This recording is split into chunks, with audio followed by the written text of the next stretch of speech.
مائیں جو ہیں وہ اپنی بہو کو یا بیٹے کو زیور وغیرہ دے دیتی ہیں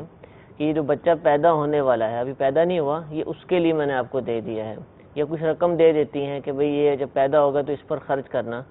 اور باپ وغیرہ کو دے دیا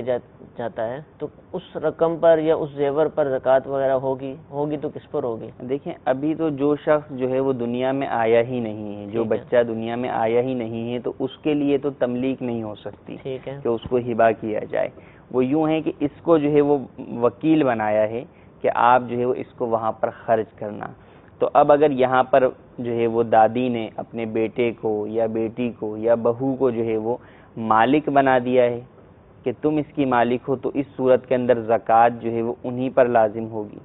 اور اگر مالک نہیں بنایا، بطور وکیل صرف خرچ کرنے کا اختیار دیا ہے، تو اس صورت کے اندر وہ جو رقم ہے، جو مال ہے، وہ ابھی دینے والے کی ملک پر ہی باقی ہے۔ وہ دادی ہیں، دادا ہیں، نانی ہیں، نانا ہیں، جو بھی ہیں،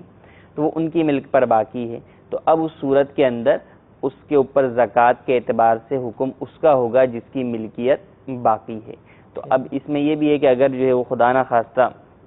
کوئی ایسی صورت ہوئی کہ بچہ نہ آ سکا دنیا کے اندر، تو اب اس رقم کا کیا کیا جائے؟ تو اب انہی سے پوچھا جائے گا کہ بھئی اس رقم کا کیا کرنا ہے۔ اگر تو جو ہے وہ یہ کہہ دے دادی کہ بھئی یہ آپ اپنے پاس رکھ لو، تو ٹھیک ہے، وہ اس کی مالک ہے، اور اگر وہ واپس مانگے تو انہیں واپس بھی کرنا ہوگا کہ وہ اس کی خود مالک ہے۔